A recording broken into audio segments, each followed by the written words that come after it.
ഓം ശ്രീനാരായണ പരമഗുരവേ നമഃ. ഓം ശ്രീ ശാരദാംബികായേ നമഃ.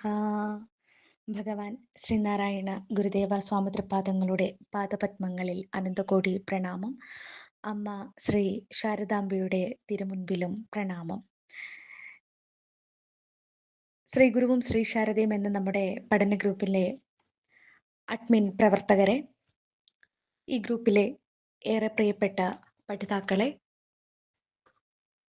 ഈ ഗ്രൂപ്പിൽ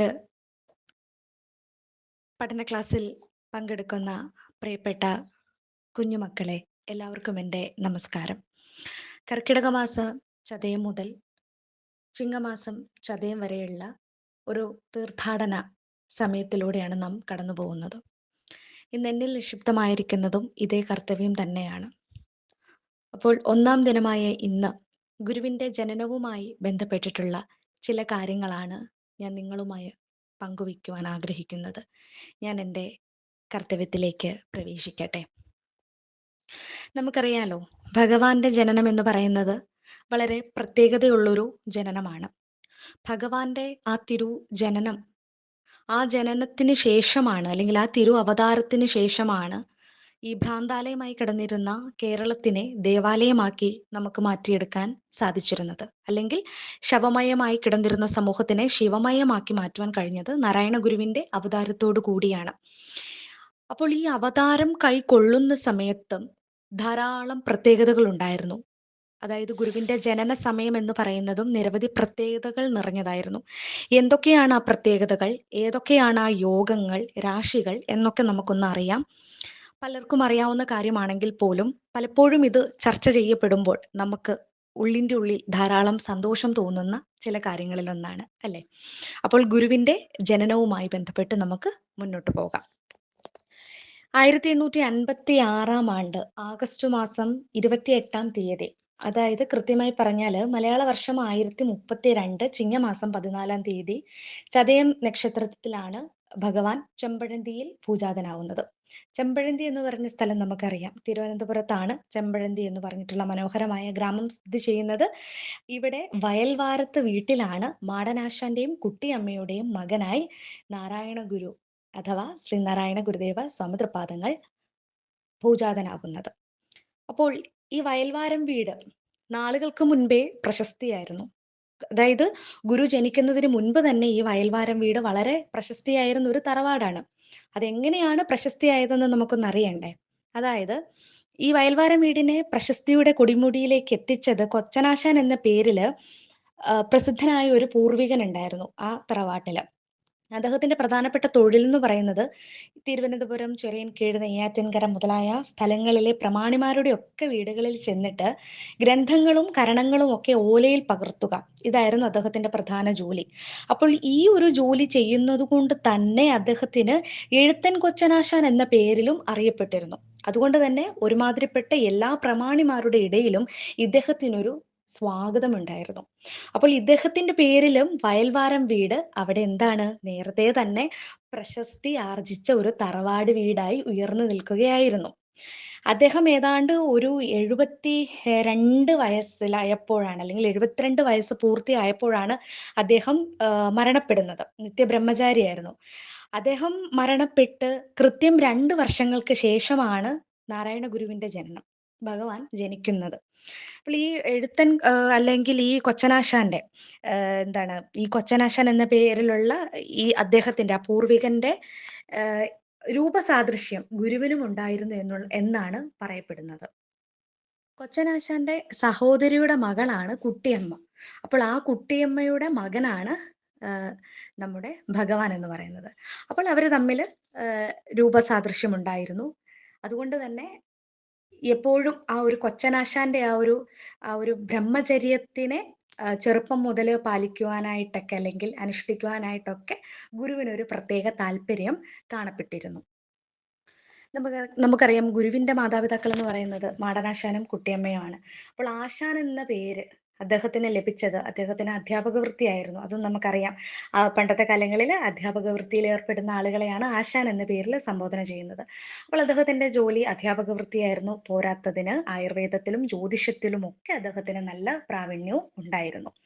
കുട്ടിയമ്മയുടെ കാര്യം നോക്കുകയാണെങ്കിൽ, അല്ലെങ്കിൽ ഗുരുവിന്റെ മാതാവിന്റെ കാര്യം നോക്കുകയാണെങ്കിൽ, കുട്ടിയമ്മ വളരെ സ്വാത്വികമായ ചിന്താഗതിക്കാരിയായിരുന്നു. ഭക്തയായ ഒരു സ്ത്രീയായിരുന്നു.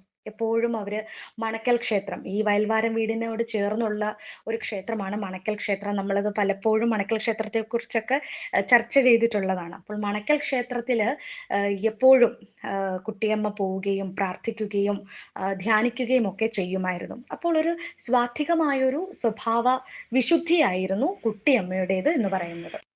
നമുക്കറിയാം, ഗുരുവിന് 3 സഹോദരിമാരുണ്ട്. കൊച്ചു, കൊച്ചമ്മ, ദേവി. കൊച്ച്, ദേവി, മാത എന്ന പേരിലും അറിയപ്പെടുന്നുണ്ട്. അപ്പോൾ 3 സഹോദരിമാരാണ് ഗുരുവിനുള്ളത്.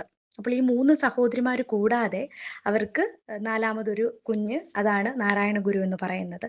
അപ്പോൾ ഗുരു ജനിച്ച സമയത്തെ ഏറ്റവും വലിയ പ്രത്യേകത എന്ന് പറയുന്നത് കരഞ്ഞില്ല എന്നുള്ളതാണ്. നമുക്കറിയാം, ഈ ലോകത്തില് കരയാത്തതായിട്ട് ആരും തന്നെ ഇല്ല. അല്ല, എല്ലാ കുഞ്ഞുങ്ങളും ജനിച്ചു വീഴുമ്പോൾ തന്നെ കരയാറുണ്ട്. പക്ഷെ ഗുരു കരഞ്ഞില്ല എന്നുള്ളത് ഏറ്റവും വലിയൊരു പ്രത്യേകതയാണ്. അപ്പോൾ അവിടെ നിന്ന സ്ത്രീകളുടെ കുരവയും ആർപ്പുവിളികളും കുഞ്ഞിന്റെ നിസ്സംഗതയ്ക്ക് ഭംഗമായതുമില്ല. അവിടെ നിന്ന സ്ത്രീകളൊക്കെ പരിഭ്രമരായി, കുട്ടിക്ക് ജീവൻ ഇല്ലെന്നുണ്ടോ എന്ന് വരെ അവര് സംശയിച്ചു പോയി. അപ്പോൾ ആ സംശയം മാടനാശാനെ അറിയിച്ചു. അദ്ദേഹവും അമ്മാവന്മാരും വന്ന് നോക്കിയപ്പോൾ കുട്ടിയിൽ ജീവൻ തുടിക്കുന്നതായും അവയവങ്ങൾ ചലിക്കുന്നതായും ബോധ്യപ്പെട്ടു. അപ്പോൾ തന്നെ അവർക്ക് മനസ്സിലായി, ഇത് സാധാരണയുള്ള ഒരു കുട്ടിയല്ല, എന്തൊക്കെയോ ഒരു അസാധാരണത്വം ഈ കുഞ്ഞിൽ നിറഞ്ഞു നിൽക്കുന്നതായിട്ട് മാടനാശാനും ബാക്കിയുള്ള എല്ലാവരിലും ഒരു ചിന്ത ഉണ്ടായി എന്നാണ് പറയപ്പെടുന്നത്. അത് അങ്ങനെ ഒരു പറയപ്പെടുക മാത്രമല്ലല്ലോ, അത് സത്യമായ ഒരു കാര്യമാണ്. കാരണം ഒരു കുഞ്ഞ് ജനിച്ച ഉടനെ കരഞ്ഞില്ല എന്നുണ്ടെങ്കിൽ അതൊരു അസാധാരണ സംഭവമായിട്ട് തന്നെ നമുക്കിവിടെ കണക്കിലാക്കേണ്ടിയിരിക്കുന്നു. ഞാൻ നേരത്തെ നിങ്ങളോട് പറഞ്ഞിരുന്നു, ഗുരുവിന്റെ ജനനം വളരെ ധന്യമായ ഒരു മുഹൂർത്തത്തിലാണ് സംഭവിച്ചിരുന്നത്. 5 തരത്തിലുള്ള യോഗങ്ങൾ നമുക്കുണ്ട്. അതിലൊന്ന് ഗജകേസരി യോഗം, 2 ശ്രീകണ്ഠ യോഗം, 3 സാരസ്വത യോഗം, 4 കേസരി യോഗം, 5 ഉഭയചരിത യോഗം. അപ്പോൾ എന്തൊക്കെയാണ് ഈ യോഗം എന്ന് നോക്കാം. ഗജകേസരി യോഗം എന്ന് പറയുമ്പോൾ നമുക്കറിയാം, ഈ യോഗ മുഹൂർത്തത്തിൽ ജനിക്കുന്നവർ ആരോഗ്യ ദൃഢഗാത്രരാണ്. അതുപോലെ തന്നെ സദ്വൃത്തരും കീർത്തിമാന്മാരുമായി തീരുമെന്നുള്ളതാണ് ഏറ്റവും വലിയൊരു ഫലം എന്ന് പറയുന്നത്. രണ്ടാമതായി കാണപ്പെടുന്ന യോഗമാണ് ശ്രീകണ്ഠ യോഗം. ഈ യോഗത്തിൽ അല്ലെങ്കിൽ ഈ മുഹൂർത്തത്തിൽ ജനിക്കുന്നവർ വിശ്വൈക ജ്ഞാനികളും അതുപോലെ തന്നെ വിശ്രുത തപസ്വികളും ധർമ്മസ്ഥാപകരുമായി തീരും. നോക്കൂ, എത്ര സത്യമായിട്ടുള്ള കാര്യമല്ലേ. ധർമ്മസ്ഥാപകനാണ്. ലോകം കണ്ടിട്ടുള്ള ഏറ്റവും വലിയ ധർമ്മസ്ഥാപനമായിട്ടുള്ള ശ്രീനാരായണ ധർമ്മപരിപാലന യോഗത്തിനെ നമുക്കായി നൽകിയത് മഹാഗുരുവാണ്. അപ്പോൾ ഈ യോഗം യഥേഷ്ടം ഗുരുവിൽ വന്ന് എന്ന് പറഞ്ഞതിൽ യാതൊരുവിധ തെറ്റും ഉണ്ടായിട്ടില്ല.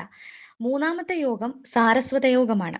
അതായത് ഈ മുഹൂർത്തത്തിൽ ജന്മം കൊള്ളുന്നവൻ സാഹിത്യകാരന്മാരുടെയും അല്ലെങ്കിൽ ഗുരുസ്ഥാനം അലങ്കരിക്കാൻ പോകുന്ന മഹാസാഹിത്യകാരനാകുമെന്നുമൊക്കെ കാണപ്പെടുന്ന യോഗമാണ് സാരസ്വത യോഗം എന്ന് പറയുന്നത്. നാലാമതായി കാണപ്പെടുന്നത് കേസരി യോഗമാണ്.